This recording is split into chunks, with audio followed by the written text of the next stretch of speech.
जी students, last time तुसी electron के बारे डिस्कस किया सी ते नैक्सट जो टॉपिक आप अज डिस्कस करांगे वो है साडे कोल डिस्कवरी ऑफ प्रोटोन। जिवें तुहानूं पहले ही दस्सिया सी कि जो साडे कोल मॉडर्न एटॉमिक थ्योरी है उहदे विच ये चीज़ दसी गई सी कि जो एटम है वो सब एटॉमिक पार्टिकल्स तो मिल के बनया हुंदा। उहदे विच इलैक्ट्रॉन भी हुंदे आ, प्रोटोन भी हुंदे आ ते नाल दी नाल एक न्यूट्रल पार्टिकल्स भी हुंदे ने, न्यूट्रॉन्स।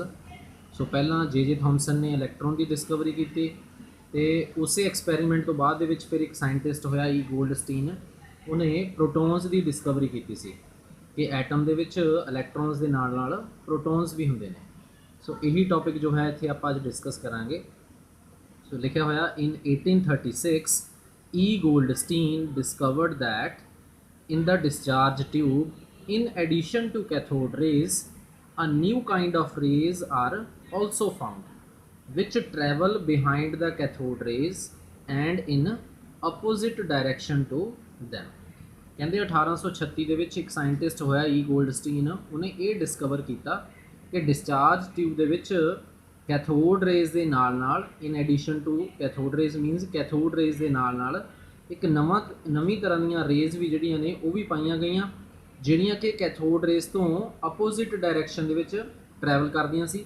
ਕੈਥੋਡ ਰੇਜ਼ ਦਾ ਤੁਸੀਂ ਪੜ੍ਹਿਆ ਕਿ ਇਹ ਕੈਥੋਡ ਤੋਂ ਐਨੋਡ ਦੀ ਤਰਫ ਜਾਂਦੀਆਂ, ਪਰ ਜਿਹੜੀਆਂ ਐਨੋਡ ਰੇਜ਼ ਨੇ ਇਹ ਐਨੋਡ ਤੋਂ कैथोड की तरफ मतलब opposite direction to cathode rays travel कर दियाँ and in opposite direction to them. तो फिर उस तरह एक्सपैरीमेंट के वही चीज़ जी दोबारा फिर शो की गई कि यही साढ़े को एक डिस्चार्ज ट्यूब लई।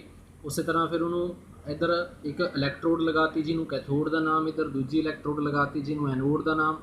इन्हों फिर बैटरी के टर्मीनल्स के नाल, इनू बैटरी के इधर नैगेटिव टर्मीनल के नाल, इनू पॉजिटिव के नाल, मतलब चलो पूरा अरेंजमेंट नहीं है बनाया हुआ जिवें पहला तुसीं पढ़िया ही है डिस्चार्ज ट्यूब एक्सपैरीमेंट के उस तरह ही है ये।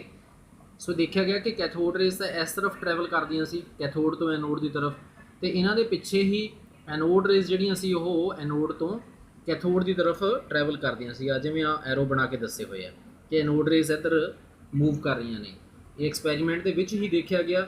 तो फिर जिवें कैथोड रेज का नेचर देखा गया सी उस तरह फिर ये एनोड रेज का भी इत्थे नेचर देखा गया। सो इत्थे सब तो फर्स्ट पॉइंट पहला यह है the anode raise starts from anode and moves toward cathode. कहते जी एनोड रेज सी ये एनोड तो स्टार्ट होंदियां ते कैथोड की तरफ मूव करदियां सी।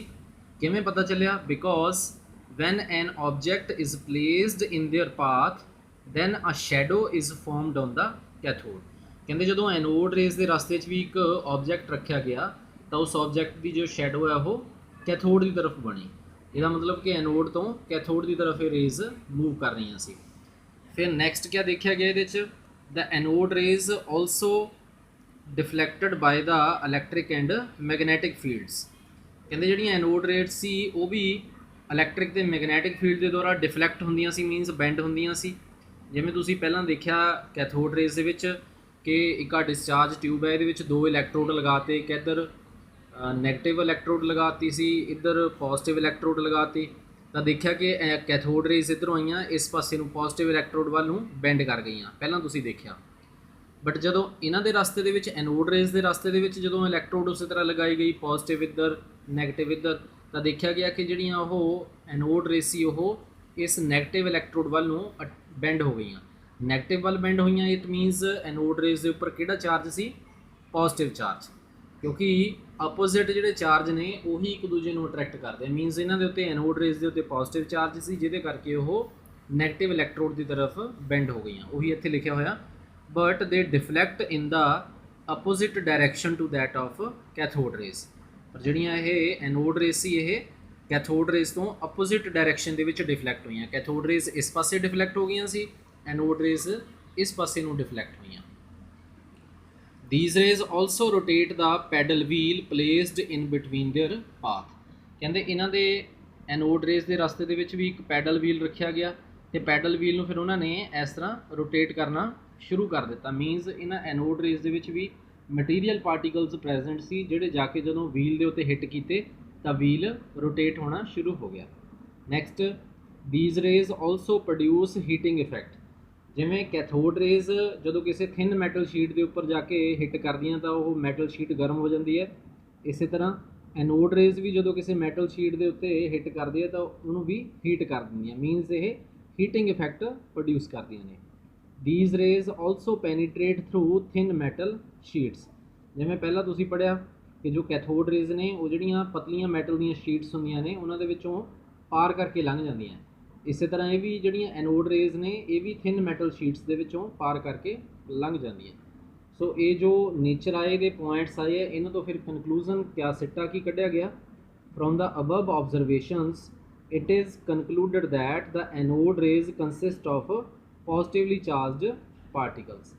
कहते ये जो अबव ऑब्जरवेशंस आई हैं इन्हों तो ये सिट्टा कढ़िया गया कि जिहड़ियां एनोड रेज ने वो पॉजिटिवली चार्ज पार्टिकल्स तो बनिया हुई। जिवें इत्थे तुहानूं दस्सिया सी कि वो जिहड़ी डिफ्लैक्शन हुई है वो रेज की वो नैगेटिव इलैक्ट्रोड वाल नूं हुई, मीनस वो पॉजिटिवली चार्ज पार्टिकल्स तो बनिया हुई ने। And these particles are known as protons. तो इन्हां पार्टिकल्स नूं फिर नाम दिता जाता है प्रोटोन्स का। सो ये इस तरह उस डिस्चार्ज ट्यूब एक्सपैरीमेंट तो ही प्रोटोन की जो है डिस्कवरी की गई। तो फिर प्रोटोन नूं भी इत्थे डिफाइन किया जाता है, जिवें इलैक्ट्रॉन नूं डिफाइन किया जाता है उस तरह प्रोटोन नूं भी डिफाइन करते हैं। अ प्रोटोन इज़ ए सब एटॉमिक पार्टिकल। ये भी एक सब एटॉमिक पार्टिकल है, मतलब एटम तो छोटा पार्टिकल है which carries 1 unit positive charge. Electron के उत्ते तुसीं पढ़िया सी 1 यूनिट नैगेटिव चार्ज, तो इत्थे है 1 unit positive charge that is 1.602 into 10⁻⁻19 coulomb. Electron के उत्ते भी इन्ना ही चार्ज है, प्रोटोन के उत्ते भी इन्ना ही है, बट प्रोटोन के उत्ते ये पॉजिटिव चार्ज है इन्ना, तो इलैक्ट्रॉन के उत्ते ही नैगेटिव चार्ज होंदा है इन्ना। And has a mass of 1.67 into 10⁻27 kilogram which is equal to that of hydrogen atom. तो यदा जो मास होंदा है प्रोटोन का, जिन्ना हाइड्रोजन एटम का मास है उन्ना ही मास एक प्रोटोन का होंदा है 1.67 इंटू 10⁻27 किलोग्राम। बट जो इलैक्ट्रॉन है वो उत्ते मास जो है वो तुसीं पढ़िया सी 9.1 इंटू 10⁻31 किलोग्राम। वो सी जिहड़ा मास वो हाइड्रोजन एटम के जो 1/1837वां हिस्सा होंदा है उन्ना मास एक इलैक्ट्रॉन का है। बट जिन्ना हाइड्रोजन के एक एटम का मास है उन्ना ही मास एक प्रोटोन का होंदा है। सो ये जो वैल्यूज़ ने कि इलैक्ट्रॉन के उत्ते चार्ज कितना है, प्रोटोन के उत्ते चार्ज कितना है, इलैक्ट्रॉन का मास, प्रोटोन का मास, ये तुसीं याद रखने, इन्हां दी अगे जाके भी जरूरत पैंदी है सानूं कंपीटीशन दे विच भी। सो अज दे लई तुहाडा टॉपिक इन्ना ही सही। नैक्सट टॉपिक आपां तुहाडा नैक्सट वीडियो दे विच डिस्कस करांगे। Thank you.